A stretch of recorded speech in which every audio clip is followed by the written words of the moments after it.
والسلام على سيد الأنبياء وأشرف المرسلين وعلى آله الطيبين وصحابه الطاهرين أما بعد فقد قال الله تعالى في محكم التنزيل وفي الفرقان الحميد أعوذ بالله من الشيطان الرجيم بسم الله الرحمن الرحيم وما من دابة في الأرض إلا على الله رزقها ويعلم مستقرها ومستودعها كل في كتاب مبين قال النبي صلى الله عليه وسلم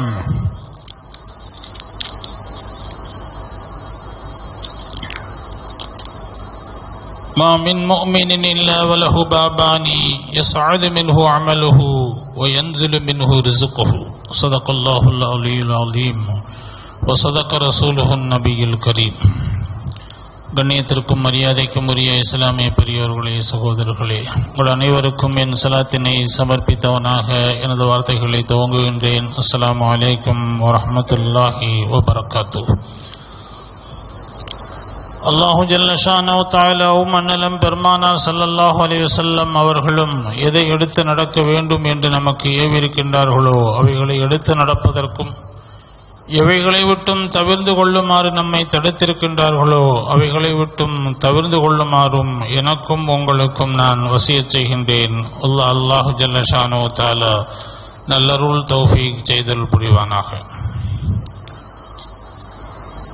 கடந்த ஓரிரு வாரங்களிலும் நாம் தொடராக தவக்குலை பற்றியும் தக்வாவை பற்றியும் பேணுதலை பற்றியும் நாம் பகிர்ந்து வந்த வரிசையில் இந்த தக்வாவும் தவக்குலும் அதனுடைய விடையாக அல்லாஹு ஜல்ல ஷானஹு தஆலா இரணத்தை விஸ்தீரணப்படுத்துகிறேன் என்றும், யார் அவன் மீது தவக்கல் வைக்கின்றார்களோ அவர்களுக்கு அவன் பொறுப்பாளனாகவும் போதுமானவனாகவும் இருக்கின்றான் என்றும் அல்லாஹ் கூறுகின்றான். எனவே ரிசுக்கை பற்றி உண்டான ஒரு ஆய்வு, ரிசுக் என்பது நாம் உண்ணக்கூடிய உணவும் வைத்திருக்கக்கூடிய பணங்களும் மாத்திரம் அல்ல, நாம் எதையெல்லாம் அனுபவிக்கின்றோமோ, காதால் கேட்பதும் கண்ணால் பார்ப்பதும் கூட ரிசுக்குத்தான். குழந்தை, மனைவி, மக்கள் அனைத்தும் ரிசுக்குத்தான். ஹஜ்ஜு, இப்படி எதையெல்லாம் நாம் அனுபவிக்கின்றோமோ அவைகளெல்லாம் அல்லாஹ் அளித்த ரிசுக்காக இருக்கின்றது. உமர் ரலியல்லாஹு தஆலா அன்ஹு அவர்கள் மதீனத்து மண்ணிலே எனக்கு ஷஹாதத்தை எனக்கு ரிசுக்காக்கி தருவாயாக என்று தான் கேட்கின்றார்கள். எனவே ஷஹாதத்து கூட ரிசுக்குத்தான். அல்லாஹு ஸுப்ஹானஹு வ தஆலா மேற்கூறிய இறைமறையில் இந்த உலகத்தில் எந்த ஜீவராசியினுடைய உணவையும் அவன் பொறுப்பேற்றுக் கொண்டிருக்கின்றான். அவை இருக்கும் இடம், எங்கு அவை மறையப் போகின்றதோ அந்த இடத்தையும், அதற்கு என்ன தேவையோ, எப்படிப்பட்ட உணவு தேவை என்பதையும் அல்லாஹு ஜல்ல ஷானஹு வ தஆலா தன் திருமறையிலே தான் பொறுப்பேற்றதாக அல்லாஹ் கூறுகின்றான். குர்ஆனிலே நீங்கள் பார்த்திருப்பீர்கள், ஹலக ஸமாவாதி வல் அர்த ஃபீ சித்தத்தி அய்யாமின், 6 நாட்களிலே வானம் பூமியை படைத்ததாக சொல்லக்கூடிய ரப்பு வேறு சில வசனங்களில் அல்லாஹு ஜல்ல ஷானஹு வ தஆலா ஹலகல் அர்த ஃபீ யௌமைன், பூமியை 2 நாட்களில் படைத்திருக்கின்றான். ஃபீ அர்பஅத்தி அய்யாமின், 4 நாட்களில் அந்த பூமியில் வாழக்கூடிய அனைத்திற்குமான தேவைகளையும் அதற்கான வாழ்வாதாரங்கள், கேட்கக்கூடியவைகளுக்கும் சவாவுன் லிஸ்ஸாயிலின், கேட்கக்கூடியதுக்கும் கேட்கக்கூடிய கூடாதவைகளுக்கும் கேட்காதவர்களுக்கும் இறை மறுப்பாளர்களுக்கும் முஸ்ரிக்கீன்களுக்கும் முனாஃபிக்கீன்களுக்கும் பாவிகளுக்கும் அனைத்திற்குமான உண்டான ரிசுக்கை பூமியில மனிதன் படைப்பதற்கு முன்பே தயாராகிவிட்டது. அதற்கான களங்களை அல்லாஹ் ஏற்படுத்தி விட்டான். அதனால ஹசன் பஸ்ரி ரலியல்லாஹு ரஹ்மத்துல்லாஹி அலைஹி அவர்கள் கவலையோடு இபாதத் செய்து கொண்டிருப்பார்கள். மக்கள், நீங்கள் ஏன் இவ்வளவு கவலைப்பட்டு இபாதத் செய்கின்றீர்கள் என்று கேட்ட பொழுது அவர்கள் சொல்வார்கள், எனக்கான ரிசுக்கு என்னை விட்டும் வேறொருவிடம் சென்று விடாது, ஆனால் என்னுடைய அமலை நான் தான் செய்ய வேண்டும் என்று சொல்வார். என் ரிசுக்க வேறொருத்தவங்க தட்டிட்டு போக முடியாது, ஆனா என்னுடைய அமலை நான் தானே செய்ய வேண்டும். அதே போன்றுதான் இப்ராஹிம் இப்னு அதஹம் ரலியல்லாஹு ரஹ்மத்துல்லாஹி அலைஹி அவர்கள் தன்னுடைய சீடர்களுக்கு சொல்வார்கள், எதை பற்றி அல்லாஹ் பொறுப்பேற்றுக் கொண்டானோ, எது நமக்கு விதியாகிவிட்டதோ அதை பற்றி நீங்கள் கவலைப்படுகின்றீர்கள், அது குறைந்து விடுமோ என்று கவலைப்படுகின்றீர்கள். ஆனால் வினாடிக்கு வினாடி உங்களுடைய ஆயுள் குறைகிறதே, அதை பற்றி கவலைப்பட மாட்டீர்கள் என்று இப்ராஹிம் இப்னு அதஹம் அவர்கள் சொல்வார்கள். எனவே ரிசுக்கான பொறுப்பு அல்லாஹ் முழுமையாக பொறுப்பு ஏற்றிருக்கின்றான். நமக்கான ரிசுக்கு எழுதப்பட்டு விட்டது, ஜஃபல் கலம். அதற்கான ஒரு முயற்சியை மாத்திரம் தான் நீங்கள் செய்யணும். ஃபம்ஷூ ஃபீ மனாகிபிஹா சூரத்துல் முல்கிலே அல்லாஹ் சொல்வான். அவசரமோ பதற்றமோ இல்லாமல் அதற்கான சிறு முயற்சியை மாத்திரம் நீங்கள் செய்யுங்கள். மரியம் அலைஹிஸ்ஸலாம் அவர்கள் குழந்தை பெற்றவுடன் பசியும் தாகமுமாக இருந்தது, பலகீனமான உடம்பு. அல்லாஹ் இடத்திலே அவர்கள் ரிசுக்கு கேட்கின்றார்கள். ஈத்த மரத்தை பிடித்து உலுக்க சொல்கின்றான். அந்த பலகீனமான உடம்புல ஈத்த மரத்தை உலுக்க முடியுமா? ஆனால் அல்லாஹ்வின் கட்டளை, அந்த சிறு முயற்சியை செய்தார்கள். சூரத்துல் மரியம்லே வருகிறது, வஹுஸ்ஸி இலைக்கி பிஜிதின் நஹலதி துசாகித அலைக்கி ருதபன் ஜனியா. சிறு முயற்சியை செய்தார்கள். அது பார்த்துதான் நாம உலகத்தில் முயற்சி மாத்திரம் செய்யணும். அதன் பலனை தருவது அல்லாஹ். நம்மை விட்டும் தப்பியது நமக்கானது அல்ல.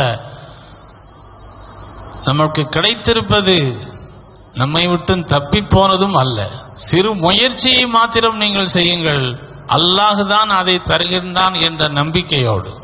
அதனால் பெருமானார் ஸல்லல்லாஹு அலைஹி வஸல்லம் அவர்கள் சொன்னார்கள், பறவைகள் தவக்கல் லவ் அன்னக்கும் ததவக்கலூன அலல்லாஹி ஹக்க தவக்குலிஹி யர்ஸுகுக்கும் கமா யர்ஸுகுஹுத் தய்ர். பறவைகளுடைய தவக்கல் உங்களுக்கு இருக்குமானால் பறவைகளுக்கு ரிசுக் அளிப்பதை போல அல்லாஹ் உங்களுக்கு ரிசுக் அளிப்பான். அது காலையிலே வெறும் வயிற்றோடு கூட்டை விட்டு கிளம்புகிறது, மாலையில் கூட்டை அடையும் பொழுது வயிறு நிரம்பியதாக அடைகின்றது. அப்ப இங்கு இன்னொரு விஷயமும் வழங்குகின்றது. அது கூட்டிலே இருக்கல்ல, இறையை தேடி அது புறப்படுகின்றது. எங்கு எங்கு இருக்கிறது என்ற ரிசுக் அதுக்கு தெரியாது, அல்லாஹ் அதற்கு வழங்குகின்றான். மூசா அலைஹிஸ்ஸலாம் அவர்கள் தன்னுடைய மனைவியோடு ஷுஐப் அலைஹிஸ்ஸலாமிடமிருந்து பிரிந்து தன்னுடைய தாயையும் சகோதரனையும் பார்ப்பதற்காக வருகின்றார்கள். மனைவி கர்ப்பிணியாக இருக்கின்றார்கள். கர்ப்பிணிக்கு ஏற்படக்கூடிய சில சங்கடங்கள் ஏற்படுகின்றது. நடுநிசி, இருட்டு. சரி, எங்காவது உதவிக்கு ஆள் கிடைக்குமா, வெளிச்சம் ஏதாவது கிடைக்குமா என்று மனைவியை ஒரு இடத்தில் அமர வைத்து விட்டு வெளிச்சம் தெரிந்த இடத்திற்கு செல்கின்றார்கள். அப்பொழுதுதான் அல்லாஹ் ஜல்லஷானஹு தஆலா அவர்களை அந்த மரத்தின் பின்னணியிலிருந்து அவர்களுக்கு சப்தம் கேட்கின்றது, லா இலாஹா இல்லா இன்னனி அனல்லாஹு லா இலாஹா இல்லா அன ஃபஅபுதுனி. அல்லாஹ் மூசா அலைஹிஸ்ஸலாத்தை நபியாக்கி அதற்கு அத்தாட்சியாக கம்பை கீழே போட்டது பாம்பாக மாறியது. இதெல்லாம் அல்லாஹ் பேசிக்கிட்டு இருக்கிறான். நீண்ட சரித்திரம். நம்ம சொல்ல வருவது, அப்படி அல்லாஹ்வோடு உரையாடி கொண்டிருக்கும் பொழுது மூசா அலைஹிஸ்ஸலாத்துடைய கவனம் தன்னுடைய மனைவி என்ன உண்கின்றால் என்ன செய்கிறாங்கன்னு தெரியலன்னு கவன சிதறல் ஏற்படுகிறது. தொழுகையிலும் நம்ம அல்லாஹ்வோடு தான் பேசிக்கிட்டு இருக்கிறோம், அல்லாஹ் நம்மோடு பேசுகின்றான். கவனச்சிதறல் ஏற்படக்கூடாது என்பதற்காக அல்லாஹு ஜல்லஷானஹு தஆலா அந்த பொறுப்பை நான் வச்சிருக்கிறேன். அல்லாஹ் சூரத்துல் பனி இஸ்ராயீல்ல சொல்கின்றான், வஹமல்நாஹும் ஃபில் பர்ரி வல் பஹர், கடலிலும் திடலிலும் நாம் தான் சுமக்கிறேன் அல்லாஹ் சொல்கிறான். ஒருவன் வாகனத்தில் சென்று கொண்டிருக்கும் பொழுது வாகனத்தில் பளு அதிகமாக இருக்குது என்று வாகனத்தில் இருந்து கொண்டே வாகனத்தினுடைய லக்கேஜை தன்னுடைய தலையில் தூக்கி வச்சு வாகனத்தின் குறையை சுமக்க குறைக்கப் போகின்றேன் என்று சொன்னால் அது எப்படி அறிவுடையமை ஆகாதோ? வாகனத்துக்கு சும குறைஞ்சிருமா? நாம தலையில தூக்கி வச்சாலும் நம்மளையும் நம்முடைய பொதியையும் சேர்த்து வாகனம் சுமக்கின்றது.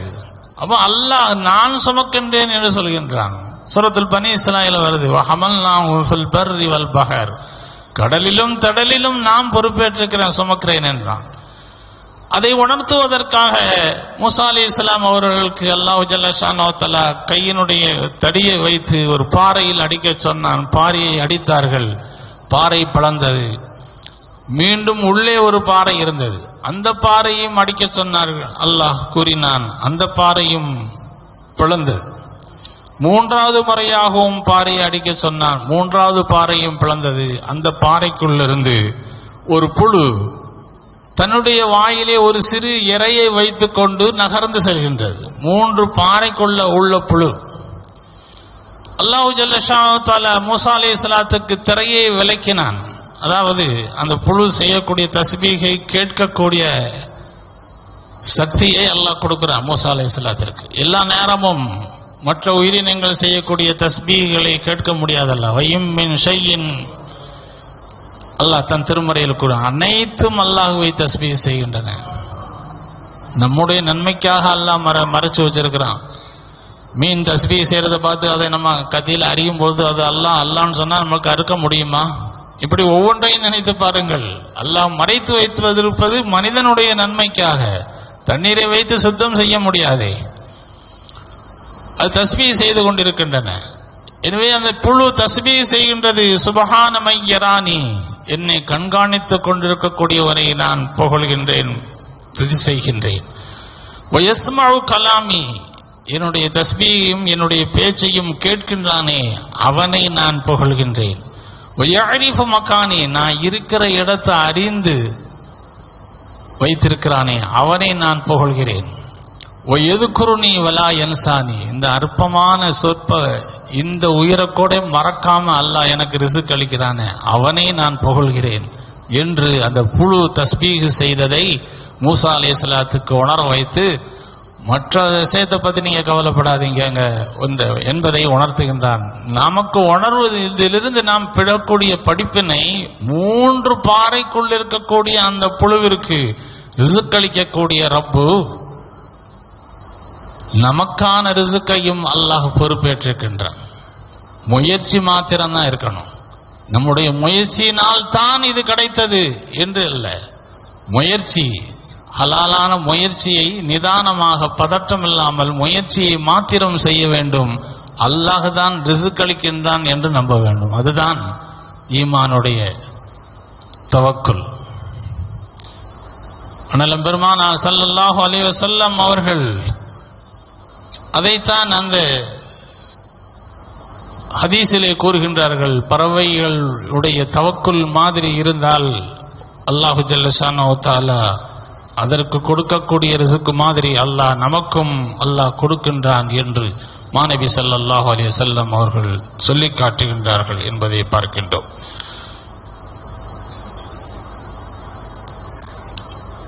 எனவேதான் ரிஸ்கை பற்றி உண்டான நமக்கு கிடைக்காமல் போய்விடுமோ, குல்லை யசீபனா இல்லாமா கதபல்லாஹுல்னா, எல்லாற்றையும் குர்ஆன் விரிவாக பேசுகின்றது. நாம் எதை எழுதி வச்சிருக்கிறோமோ அதை தவிர வேறு ஒன்று நடக்காது. உங்களுடைய நல்ல அமல்களினால் அவைகளை அல்லாஹ் நன்மையாகவும் ஹிதாயத்தாகவும் அல்லாஹ் மாற்றி விடுகின்றான் என்பதையும், அதிகமாக அல்லாஹ் கொடுத்து விட்டால் உலவு பசத்தல்லாஹு ரிஸ்க, நிறைய கொடுத்துட்டான், பூமியில் அவன் அழிச்சாட்டியம் செய்ய ஆரம்பித்துட்டான். காரூனுக்கு அப்படித்தான் கொடுக்கப்பட்டிருந்தது. அவனுடைய சாவிகளை, கசானாவினுடைய சாவிகளையே பலம் வாய்ந்த மிருகங்கள் சுமக்கக்கூடிய அளவுக்கு இருந்தன. அட்டூழியம் புரிய ஆரம்பித்துடுவான். எனவே நமக்கு அளித்த ரிஸ்கிலே பரக்கத் செய் என்று அல்லாஹ்விடத்திலே பெருமானார் ஸல்லல்லாஹு அலைஹி வஸல்லம் அவர்கள் நமக்கு கேட்டிருக்கின்றார்கள். நிறைய தாய் என்று கேட்கவில்லை, இல்மை தான் நிறைய தான் என்று கேட்டிருக்கின்றார்கள். ரப்பி ஜித்னி இல்மா, அதைத்தான் அதிகப்படுத்து என்று கேட்கின்றார்களே தவிர என்னுடைய ரிஸ்கை அதிகப்படுத்து என்று கேட்கவில்லை, ரிஸ்கிலே பரக்கத்து செய் என்று கேட்கிறார்கள். எனவே கொஞ்சமாக இருந்தாலும் நிறைய வைத்திருப்பவர்கள் எதை சாதிக்கின்றார்களோ அந்த சாதனையை இந்த குறைந்த பணத்திலேயே நீங்களும் சாதிக்க முடியும். குறைந்த ஆயுளிலையும் அந்த சாதனையை சஹாபிகள் செய்திருக்கின்றார்கள். பல்லாண்டு காலம் செய்ய வேண்டிய சாதனைகளை இமாம்கள் நூற்றுக்கணக்கான வால்யூம்கள் எழுதியிருக்கின்றார்கள். எப்படி நேரம் கிடைத்தது? அதுதான் பரக்கத். நூற்றுக்கணக்கான வால்யூம்கள் கொண்ட கிதாபுகளை எழுதி குமித்திருக்கின்றார்களே, இதே 24 மணி நேரம் தான் இருந்தது. அப்போ பரக்கத்து தான் நம்ம பெருமானார் ஸல்லல்லாஹு அலைஹி வஸல்லம் அவர்கள் நமக்கு கேட்டிருக்கின்றார்களே தவிர அதிகம் தா என்று மாநபி ஸல்லல்லாஹு அலைஹி வஸல்லம் அவர்கள் ரிசுக்கை பற்றி கேட்கவில்லை. நம்முடைய அமல்கள் ஒரு மலக்கு எடுத்துக்கொண்டு போவார்கள். அது கெட்டாமலாக இருந்தாலும் தீயாமலாக இருந்தாலும் அதே மலக்கிட்டம்தான் நம்முடைய ரிசுக்கையும் அல்லாஹ் கொடுத்து விடுகின்றான். ஆக பாவிகை முஸ்ரிக்கீன்களுக்கு, முனாஃபிகீன்களுக்கு, காஃபிர்களுக்கு என்று அல்லாஹ் குறை வைக்க, இன்னல்லாஹு ரஸாக்கு துல் குவ்வத்தில் மதீன், ரிசுக்களிப்பதில் அவன் வலுப்பமானவன். எல்லாத்துக்கும் அல்லாஹ் தஆலா ரிசுக்கை அவன் என்ன செய்யல, தடை செய்யவில்லை. எல்லாற்றுக்கும் பொதுவான அருளாளனாக அவன் இருக்கின்றான். நமக்குரியது என்ன? அதிலே பரக்கத் வேண்டும். நல்ல வேலைகள் செய்வதற்கும் நன்மையான அமல்கள் செய்வதற்கும் அந்த ரிசுக்கின் மூலமாக பாக்கியம் பெற வேண்டும் என்பதுதான் நம்மளுடைய குறிக்கோளாக இருக்க வேண்டும் என்பதுதான் ரிசுக்கை பற்றி உண்டான ஒரு ஆய்வு. எனவே அல்லாஹு ஜல்லஷானு தஆலா வானத்திலிருந்து உமர் ரலியல்லாஹு தஆலா அவர்கள் ஹஜ்ஜுக்கு வந்ததுக்கு அப்புறம் ஹஜ்ஜு செய்து எல்லாம் முடிச்சுட்டு சிலர்கள் வந்து அங்கேயே தங்கிடுவாங்க. அங்கே இருந்துக்கிட்டு எப்படியாவது சாப்பிட்டுக்கிட்டு அப்படியே போட்டலாம். உமர் ரலியல்லாஹு தஆலா துண்டை எடுத்துக்கிட்டு என்ன செய்வாங்களாம், அவங்க ஹஜ்ஜுக்கு போன நேரத்தில் மற்ற போங்க ஊரில் போய் உங்களுடைய வேலைகளை பாருங்கள், வானம் தங்கமாகவும் வெள்ளியாகவும் பொழியாது, உழைத்து முயற்சி செய்யுங்கள் என்று சொல்வார்கள். எனவே நமக்கான ரிசுக்கு கிடைக்கும் தான், ஆனால் அதற்கான முயற்சி ஹலாலான முயற்சி இருக்க வேண்டும். அது நிதானமாக இருக்க வேண்டும். நமக்கு தப்பி போய்விட்டது, இப்படி செய்திருந்தால் அப்படி ஆயிருக்கும், அப்படி செய்திருந்தால் இப்படி ஆயிருக்கும் என்பது இஸ்லாத்தில் இல்லை. எது உங்களுக்கு நிர்ணயிக்கப்பட்டதோ அது நிச்சயமாக கிடைத்துவிடும் என்பதை பெருமானார் ஸல்லல்லாஹு அலைஹி வஸல்லம் சொன்னார்கள். இன்னன் நஃப்ஸ லம் தமுத்து ஹத்தா தஸ்தக்மில ரிஸ்கஹா. ஒரு மௌத் எப்படி ஒரு மனிதனை தேடி வருகிறதோ, ஏனென்றால் மௌத்தும் ரிஸ்க்கு தான். அப்போ மௌத்து எப்படி உங்களை தேடி வருகிறதோ அது மாதிரி உங்களுடைய ரிசுக்கும் உங்களை தேடி வரும். உங்களுடைய ரிசுக்கு பூர்த்தி ஆகாமல் எந்த ஆத்மாவும் மரணித்து விடாது என்று பெருமானார் ஸல்லல்லாஹு அலைஹி வஸல்லம் அவர்கள் சொன்னார்கள். கிதாபிலே ஒரு நிகழ்ச்சியை பதிவு செய்வார்கள். ஒருவன் கிணற்றிலே விழுந்து விட்டான், காப்பாற்றுவதற்கு யாரும் இல்லை. அதுக்கப்புறம் தெரிஞ்சு வந்து அவனை காப்பாற்றி விட்டார்கள். மேலே எழுந்து அவன் குடித்த தண்ணியை எல்லாம் வெளியாக்கி விட்டு அவனை ஆசுவாசப்படுத்தி ஒரு கிளாஸ் பால் கொடுத்து அந்த பாலை அவன் அருந்திய பின்பு மக்கள் கேட்டார்கள், எப்படி கிணத்துல விழுந்த? சுற்றுச்சுவர் இல்லாத கிணறு, எப்படி கிணற்றில் விழுந்தாய் என்று கேட்ட பொழுது, இப்படி வந்து கொண்டிருந்தேன், இப்படி எட்டி பார்த்தேன் என்று அதை நடித்து காட்டிய பொழுது மறுபடி விழுந்து விட்டான். இப்பொழுது மக்கள் எல்லாம் நிற்கிறாங்க, முதல்ல விழும் பொழுது யாரும் இல்லை. இப்ப மக்கள் எல்லாம் நிற்கிறார்கள், கிணத்தில் விழுந்து விட்டான், இப்பொழுது காப்பாற்றினார்கள், அவன் இறந்து விட்டான். இமாம்கள் எழுதுவார்கள், ஒரு கிளாஸ் பால் அவனுடைய ரிசுக்கிலே பாக்கியாக இருந்திருக்கிறது, அதை பூர்த்தி செய்யறதுக்கு தான் அவன் மீண்டும் அவன் வந்திருக்கின்றான் என்று. தெளிவாகவே ஆதாரமான செய்தி. ஈசா அலைஹிஸ்ஸலாம் அவர்களிடம் ஒருவன் அவர்கள் மரணித்தவர்களை உயிர்ப்பிப்பார்கள் என்று ஒம்படியாக எதையாவது ஒன்றை இதை உயிர்ப்பி, இதை இந்த கபரை காட்டி அந்த இந்த கபரில் உள்ளதை இழச்சை என்று தொந்தரவு செய்து கொண்டே இருந்தான். அப்படி ஒரு நாள் அவன் ஈசா அலைஹிஸ்ஸலாமிடம் இந்த கபரை எழுப்பு என்று ஒரு பாழடைந்த ஒரு புதைகுழியை காட்டினான். ஆனால் அந்த புதைகுழியில் அடங்கியிருந்தது சிங்கம். அந்த சிங்கத்தை உயிர்ப்பித்தார்கள். சிங்கம் பாய்ந்து வந்து அவனை கடித்து அவனை கொன்று விட்டது. மீண்டும் கபருக்குள்ள போயிடுச்சு. ஈசா அலைஹிஸ்ஸலாம் அந்த சிங்கத்திடம் கேட்டார்கள், அவனை கொன்றாயே, அதனுடைய உதிரத்தையோ மாமிசத்தையோ நீ சாப்பிடலையான்னு கேட்டாங்க. அப்ப அந்த சிங்கம் கூறியது, என்னுடைய ரிசுக்கு முடிஞ்சதுனால தானே நான் மௌத்தாவே போயிருக்கேன், நான் எப்படி அதை சாப்பிட முடியும்? என் ரிசுக்கு முடிஞ்சிடுச்சு. ஆக நம்முடைய ரிசுக்கை பரிபூரணமாக்குறது வரைக்கும் நம்மளுக்கு மரணம் வராது என்பதை பெருமானார் ஸல்லல்லாஹு அலைஹி வஸல்லம் அவர்கள் பல நிகழ்வுகளிலும் அதை நமக்கு எடுத்து காட்டியிருக்கின்றார்கள் என்பதை பார்க்கின்றோம். நம்முடைய ரிசுக்கு அதிகமாக வேண்டுமென்றால், பரக்கத்து வேண்டுமென்றால், பெற்றோர்களிடம் நல்லுறவாக இருக்க வேண்டும், உறவுகளோடு சேர்ந்து வாழ வேண்டும், நம்முடைய ரிசுக்கிலே பரக்கத்து இருக்கும் என்பதை பெருமானார் ஸல்லல்லாஹு அலைஹி வஸல்லம் அவர்கள் நமக்கு சொல்லி காட்டியிருக்கின்றார்கள். ஆக அரியாபுரத்திலிருந்து அல்லாஹ் ரிசுக் அளிக்கின்றான். அதுதான் அந்த கடந்த வார பயானினுடைய, அதற்கும் இன்றைய பயானுக்கும் உண்டான தொடர்பு அதுதான். உமையத்தக்கில்லாக எஜஅல் லஹு மஹ்ரஜா வ யர்ஸுகு மின் அரியாப்புறத்திலிருந்தும் வரும் ரிஸ்க். சில ரிஸ்க் நம்மை தேடி வரும், சில ரிஸ்கை நாம் ஹலாலான முயற்சியை செய்ய வேண்டும். சில ரிஸ்க் அரியாப்புறத்திலிருந்து வானத்திலிருந்து வந்த ரிஸ்கெல்லாம் இருக்கு. மூசா அலைஹிஸ்ஸலாத்துக்கு கூட்டத்தார்களுக்கு மண்ணு சல்வா வந்தது. ஈசா அலைஹிஸ்ஸலாம் அவர்களுக்கு மாயிதத்தும் மின ஸமாய் வந்தது. மரியம் அலைஹிஸ்ஸலாம் அவர்களுக்கு காலத்து ஹுவ மின் இந்தில்லாஹ். இதெல்லாம் அல்லாஹ் ஜல்ல ஷான் அப்படியும் தர முடியும் என்பதை அல்லாஹ் நிரூபித்து காட்டியிருக்கின்றான். 300க்கும் மேற்பட்ட படைகள் அபூ உபைதா ரலியல்லாஹு தஆலாவுடைய படையோடு போயிருக்கும் போது ஒரு கடற்கரையில் நீண்ட நாள் தங்க வேண்டி வந்தது. கையில் இருந்த உணவெல்லாம் திருந்து விட்டது. ஆனால் காத்திருப்பு காலம் அதிகம், பசி. ஒரு பேரித்தம்பழத்தை காலையில் வாயில் வைத்து அதை நுணைத்து கொண்டே இருப்பார்கள். வேற சாப்பாட்டுக்கு வேற பேரித்தம்பழம் இல்லை. இப்படி இருக்கும் பொழுதுதான் அம்பரி என்ற ஒரு மிகப்பெரிய மீன், பள்ளிவாசலை விடவும் பெருசு என்று கிதாபில் எழுதுறாங்க, புகாரிலே இருக்கு. மிகப்பெரிய மீன் கரை ஒதுங்கியது.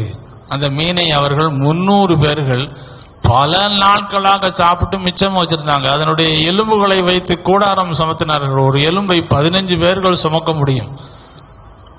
அது சாப்பிடலாமா, ஹலால் தானான் ரசூல்லாட்ட கேட்க பொழுது அது அல்லாஹ்வுடைய புறத்திலிருந்து வந்தது, அதுல மிச்சம் இருந்தா எனக்கும் தாருங்கள் என்று அது ஹலால் தான் என்பதை நிரூபிப்பதற்காக இது அப்படியே அரியாப்புறத்திலிருந்து அல்லாஹ் ரிசுக் அளிக்கக்கூடிய விதத்தையும் குர்ஆன் ஹதீஸின் மூலமாகவும் பார்க்கின்றோம். எனவே ஃபம்ஷூ ஃபீ மனாகிபிஹா, இதுதான் நம்மளுக்கான ஆதாரம்.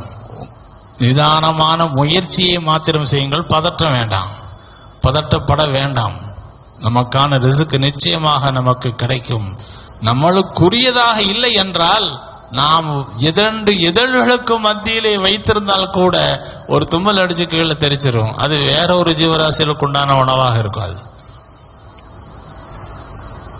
2 மலைகளுக்கு மத்தியில் இருந்தாலும் கூட நம்மளுடைய உணவு நமக்கு வந்துதான் சேரும். 2 இதழ்களுக்கு மத்தியில் இருந்தாலும் உங்களுக்கு உரியது இல்லை என்றால் அது தப்பி போக வைத்து விடுவான். பெருமானா ஸல்லல்லாஹு அன் நஸீபு யுஸீபு பைன ஷஃபத்தைனி வன் நஸீபு லா யுஸீபு பைனல் ஜபலைனி. மலைக்கு மத்தியில் இருந்தாலும் கிடைக்க கூடாது என்று விதியில் இருந்தால் கிடைக்காது. இதழ்களுக்கு மத்தியில் வைத்திருந்து உங்களுக்கு கிடைக்காதுனால் அது வேற எதன் மூலமாகவாவது அது வெளியாகிவிடும் என்பதை மாநபி ஸல்லல்லாஹு அலைஹி வஸல்லம் அவர்கள் நமக்கு சொல்லி காட்டியிருக்கின்றார்கள். குராசான் நாட்டு பெரியவர், நிறைய பொம்பளை பிள்ளைகள் இருந்துச்சு. எனவே ஹஜ்ஜுக்கு போறதுக்கு தயக்கமாக இருந்துச்சு. நிறைய காசு பணம்லாம் வீட்டில் சேமிச்சு வைக்க முடியல. ஆனால் மூத்த பிள்ளை நீங்க தைரியமா போங்க, அல்லாஹ் ரிஸ்க் அளிப்பான் என்று அவர்களை ஊக்கப்படுத்தி ஹஜ்ஜுக்கு அங்கப்பெல்லாம் பல கால தூரங்கள் பயணம் மேற்கொள்ள வேண்டும். ஒட்டகத்திலோ குதிரையிலேயோ பயணப்பட்டு பல மாதங்கள் புறப்பட வேண்டும். அது வரைக்கும் சாப்பிட்றதுக்கு ஒன்றும் இல்லைங்க. அல்லாஹ் போதுமானவன் என்று அந்த பிள்ளைகள் தைரியப்படுத்தி அந்த பெரியவரை ஷேக் அவர்களை வழி அனுப்பி வைத்தார்கள். உணவு ஒண்ணுமே இல்லை. ஹலீஃபா அந்த வழியாக வர்றார். அந்த இடத்துல அல்லாஹ் அவருக்கு தாகத்தை ஏற்படுத்துகின்றான். தாகத்தை ஏற்படுத்தி அந்த வீட்டிலே தண்ணீர் கேட்கின்றான். அப்ப தண்ணீர் கேட்கும் பொழுது அவங்க சொல்றாங்க, எதுவுமே இல்லைன்னு சொல்லல, நல்ல வேளை இருக்கிறத கேட்டீங்கன்னு சொல்லுவாங்க. அவங்க அப்பொழுதுதான் அந்த வீட்டை பார்க்கிறார். ரொம்ப ஏழ்மையான சூழ்நிலையில் அவர் ஒரு ஹதீஸ் கலை வல்லுனர் அந்த ஷேக் அவர்கள். எனவே ஒரு பை நிறைய தங்க காசு எடுத்து அந்த அவங்களுக்கு கொடுக்கிறார். அப்பொழுது அந்த பெண் மற்ற சகோதரிகளை பார்த்து சொல்றார், ஒரு படைக்கப்பட்ட ஒருவனே நமக்கு இவ்வளவு இரக்கம் காட்டுவானே, ஆனால் படைத்தவன் நம் மீது இரக்கம் காட்டாமலா இருப்பான் என்ற பதிவை பார்க்கின்றோம். எனவே ரிஸ்க்குக்கான ஹலாலான முயற்சியை அவசியம் செய்ய வேண்டும், பதற்றம் இல்லாமல் செய்ய வேண்டும். நமக்கான ரிஸ்க் நம்மை அடைந்தே தீரும். அல்லாஹு ஜல்ல ஷானஹு வ தஆலா நம்முடைய ரிஸ்கிலே எல்லாம் பரக்கத் செய்வானாக. வாஹிர் தஅவானா அல்ஹம்துலில்லாஹி ரப்பில் ஆலமீன்.